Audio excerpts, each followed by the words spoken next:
Hey guys, welcome back to our channel. जैसा कि आप सबको पता है, हम यहाँ पे करते हैं तैयारी सभी राज्यों के टीटी प्रश्न पत्रों की। और फिलहाल यहाँ पे तैयारी चल रही है डीएड बीटीसी के नेक्स्ट लेवल, यानी कि हम बात कर रहे हैं सीटेट और उसी के साथ में अदर स्टेट टीटीज की।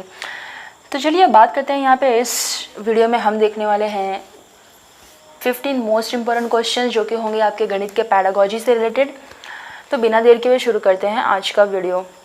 पहला क्वेश्चन हमारा है, राष्ट्रीय पाठ्यचर्या रूपरेखा 2005 की सिफारिश करती है कि प्राथमिक स्तर पे गणित की शिक्षा का केंद्र होना चाहिए। तो भाई क्या होना चाहिए? उच्चतर गणित के लिए तैयारी, गणित के अमूर्त विचार जानना, या फिर कक्षा में की गई पढ़ाई को विद्यार्थियों के दैनिक जीवन में जोड़ने में सहायता करना, या फिर विद्यार्थियों को गणित की शिक्षा में अंतर्राष्ट्रीय मापदंड अर्जित करने में सहायता करना।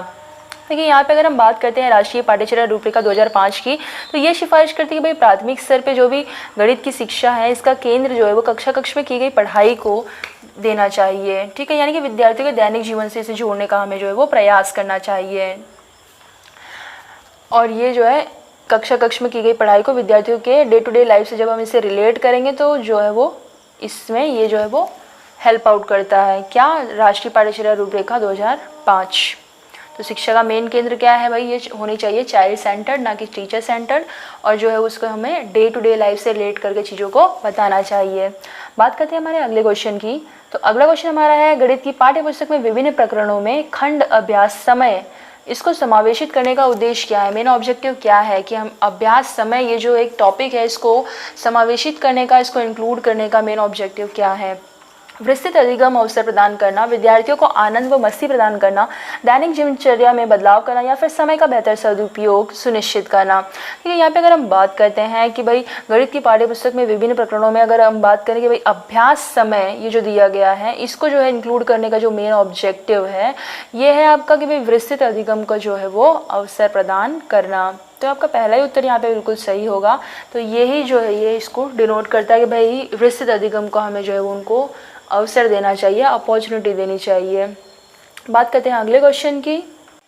अगला क्वेश्चन हमारा है, कक्षा 3 में एक शिक्षक शिक्षार्थियों को 4562 और 728 का योग करने के लिए कहता है। तो भाई एक शिक्षार्थी प्रश्न के उत्तर में निम्न प्रकार की प्रतिक्रियाएं करता है, यानी कि वो जो है इस एक्टिविटी को कुछ इस रूप में जोड़ता है। ठीक है, अब ये जब ऐसे जोड़ता है तो यह प्रतिक्रिया दर्शाती कि बच्चे में डैश की कमी है। देखते पहले तो इसने जोड़ा सही है या नहीं। तो फिर 8 + 2 कितना होता है?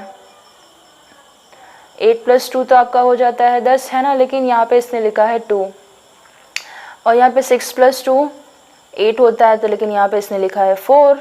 तो इसने कुछ ना कुछ तो मिस्टेक यहाँ पे की है, इस वजह से ऐसा हो रहा है। तो चलिए देखते हैं ये एग्जैक्टली है क्या, बच्चे में क्या टाइप की कमी है। पुनर्समूहीकरण के द्वारा योग कौशल की कमी है, या फिर योग के सही क्रम की अवधारणा की कमी है, योग के कौशल की, या फिर स्थानीय मान की अवधारणा की कमी है इसके अंदर। तो देखिए यहाँ पे जो बच्चा है अगर इस टाइप से गलतियाँ कर रहा है, तो जो 3rd स्टैंडर्ड में ये बच्चा है और इस टाइप की अगर प्रतिक्रियाएं करता है, यानी कि इस टाइप से गलतियां कर रहा है, तो उसके अंदर जो है वो स्थानीय मान की अवधारणा की कमी है। स्थानीय मान की समझ जो है वो प्रॉपर नहीं है कि कौन सी स्थान पे क्या आना चाहिए, यूनिट प्लेस पे क्या लिखना है, टेंस प्लेस पे क्या लिखना है, ये उसके अंदर जो है वो कमी है। बात करते हैं हमारे अगले क्वेश्चन की। तो गणित प्रक्रमण में संबंधित प्रवाह पूर्णता का अर्थ क्या है? नियमों, सूत्रों और कलन विधियों, कलन गणित का ज्ञान होना, परिशुद्धता, लचीलेपन और निपुणता के साथ उनका क्रियान्वयन करना। गणित में लचीलापन डैश की ओर जो है वो संकेत करता है। तो भाई किसकी ओर ये जो है वो संकेत करता है? एक से अधिक उपागमों के प्रयोग करते हुए खास प्रकार की समस्या का समाधान करने की योग्यता, परिशुद्धता के साथ समस्याओं का समाधान करने और सभी चरणों को लिखने की योग्यता, या फिर समान प्रकरण से विभिन्न प्रकार की समस्याओं का समाधान करने की योग्यता, या फिर समान निपुणता के साथ अंकगणित और ज्यामिति की समस्याओं का समाधान करने की योग्यता। देखिए अगर यहाँ पे हम बात करते हैं तो आपका जो सही उत्तर होगा, तो देखिए गणित प्रक्रमण में जो भी संबंधी प्रवाह पूर्णता का अर्थ है कि नियम, सूत्र और कलन विधियाँ जो दी गई हैं, यहाँ पे आपके क्वेश्चन से ये हम इससे रिलेट करेंगे। तो यहाँ पे जो दिया है ना, कलन विधियाँ, गणित का ज्ञान होना, परिशुद्धता, लचीलापन, ये सारी चीज़ें जो दी गई हैं, तो इसका क्रियान्वयन करना, तो गणित में ये क्या है, निपुणता के साथ उसका जो है वो हमें क्रियान्वयन करना चाहिए। तो ये इसी की ओर जो है वो संकेत करता है। तो गणित में जो लचीलापन है वो एक से अधिक उपागमों का प्रयोग करते हुए एक खास प्रकार की समस्या का समाधान करने की योग्यता की ओर जो है वो संकेत करता है, यानी कि एक जो है वो एक स्पेसिफिक टाइप से समस्या समाधान करने की ये क्या है, एक योग्यता है।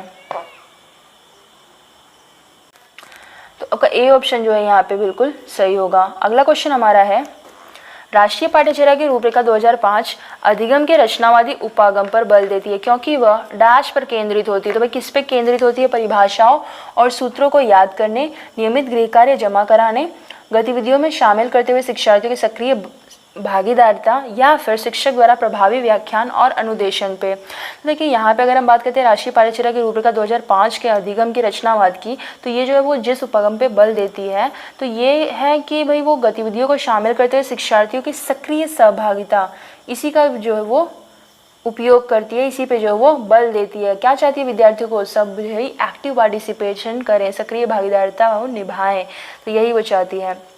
अगला क्वेश्चन हमारा है, गणित शिक्षण का मुख्य ऑब्जेक्टिव क्या है, मेन उद्देश्य क्या है? सवाल हल करने की जो क्षमता है इसका विकास करना, उसकी कैपेसिटी का जो है वो विकास करना, डेवलप करना, सूत्र याद करने की कैपेसिटी का भी विकास कर देना, तार्किक ढंग से सोचने की क्षमता का विकास करना, या फिर समस्याओं को हल करने की क्षमता का विकास करना। देखिए गणित का यानी कि मैथ्स का जो मेन ऑब्जेक्टिव है ये है आपका कि भाई तार्किक ढंग से सोचने की क्षमता का विकास करना, जो है बच्चे जो है उसको तार्किक रूप से, तार्किक ढंग से जो है किसी भी चीज़ों को सोच सके, समझ सके और उस हिसाब से उसका जो है निष्कर्ष तक पहुंच सके, यही जो है वो मेन ऑब्जेक्टिव है इसका। बात करते हैं अगले क्वेश्चन की। तो छोटे बच्चे में गणितीय विचार निम्न क्रम में विकसित किए जा सकते हैं, तो कैसे? चित्र संकेत ठोस वस्तुओं के आधार पे, या फिर संकेत चित्र ठोस वस्तुओं के आधार पे, ठोस चित्र संकेत, या फिर ठोस वस्तुएं संकेत चित्र। तो यहाँ पे देखा जाए तो सही उत्तर आपका क्या होगा? यहाँ पे छोटे बच्चों में जो गणित विचार है वो ठोस वस्तुएं, यानी कि देखिए ठोस वस्तु वाला दो ऑप्शन है। सबसे पहले आ जाएगा आपका ठोस वस्तुएं जो ऑब्जेक्ट्स टाइप है वो, ठीक है, सॉलिड्स, और उसके बाद आपका चित्र यानी कि ड्राइंग्स, ठीक है, तो यहाँ पे चित्र वाला ये ऑप्शन आ जाता है। और संकेत, तो आपका ये सी ऑप्शन यहाँ पे बिल्कुल आपका सही है। ठोस वस्तुएं, चित्र और संकेत, इसी के थ्रू जो है वो हम उनके अंदर डेवलप कर सकते हैं गणितीय विचार, यानी कि उनको पहले ऑब्जेक्ट्स दिखाना है, फिर उसके चित्र वगैरह ड्रॉ करना, या फिर चित्र दिखाना है, फिर उनको वह संकेत के थ्रू बता देना, ठीक है। तो ये चीज़ें हैं, मतलब सी ऑप्शन आपका सही है, ठोस वस्तुएं, चित्र और संकेत। बढ़ते हैं हमारे नेक्स्ट क्वेश्चन की तरफ। अगला क्वेश्चन हमारा है कि भाई अध्यापक ने कक्षा 4 के छात्रों को 36 टाइल्स दी और सभी संभव आयतों में व्यवस्थित करने के लिए कहा। तो इस एक्टिविटी के द्वारा जो भी निम्नलिखित में से कौन सी संकल्पना को संबोधित नहीं किया जा सकता है? ध्यान दीजिएगा, नहीं किया जा सकता है पूछा, क्या इसमें से जो है वो नहीं हो पाएगा? तो गुणनफल नहीं हो पाएगा, आयतन नहीं हो पाएगा, क्षेत्रफल नहीं हो पाएगा, या फिर गुणनखंड नहीं हो पाएगा। यहाँ पे देखिए बात करते हैं तो ये जो यहाँ पे आयतन नहीं हो पाएगा, ठीक है। बाकी गुणनफल तो यहाँ पे करना ही पड़ेगा, क्षेत्रफल निकालना है, और गुणनखंड तो इसलिए हमें करना ही पड़ेगा। तो आयतन जो चीज़ है ना ये नहीं हो पाएगा यहाँ पे। तो यहाँ पे जो है इस क्लब द्वारा आयतन जो संकल्पना है इसका जो है वो संबोधित, इसको हम नहीं कर सकते हैं। बाकी तीनों चीज़ें हो जाएंगी, यानी कि आयतन जो इसका सही उत्तर हो जाएगा। अगला क्वेश्चन हमारा है कि भाई विद्यार्थियों को ऊर्ध्वाधर सम्मुख कोणों के मध्य जो है वो संबंध जो है वो स्थापित करने के लिए कहा जाता है। तो वे कई आकृतियाँ खींचते हैं, कोणों को मापते हैं और देखते हैं कि भाई ऊर्ध्वाधर जो सम्मुख कोण है वो समान है।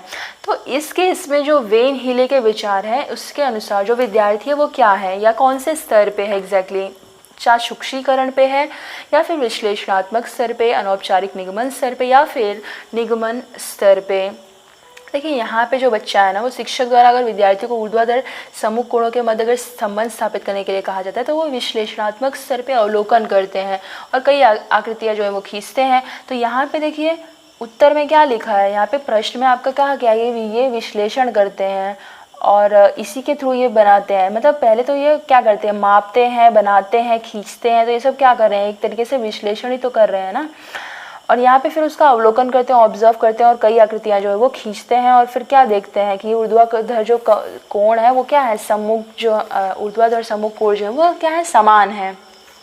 तो विद्यार्थियों द्वारा ये जो अवधारणा है वो बिना विश्लेषणात्मक स्तर के संभव ही नहीं है। मतलब विश्लेषण करते हैं पहले बच्चे, उसके बाद ही तो बता रहे हैं ना यार, मतलब खींच रहे हैं उसको, फिर उसको माप रहे हैं, देख रहे हैं, जोख रहे हैं, जो भी कर रहे हैं तो उसको क्या कर रहे हैं, वो विश्लेषण कर रहे हैं, उसको स्पेसिफाई कर रहे हैं, सेग्रीगेट कर रहे हैं अलग अलग करके, तो देख पा रहे हैं, तो विश्लेषण कर रहे हैं बच्चे। तो ये जो है यहाँ पे विश्लेषण के स्तर पे हैं बच्चे, ठीक है। तो आपका बी ऑप्शन यहाँ पे सही होगा।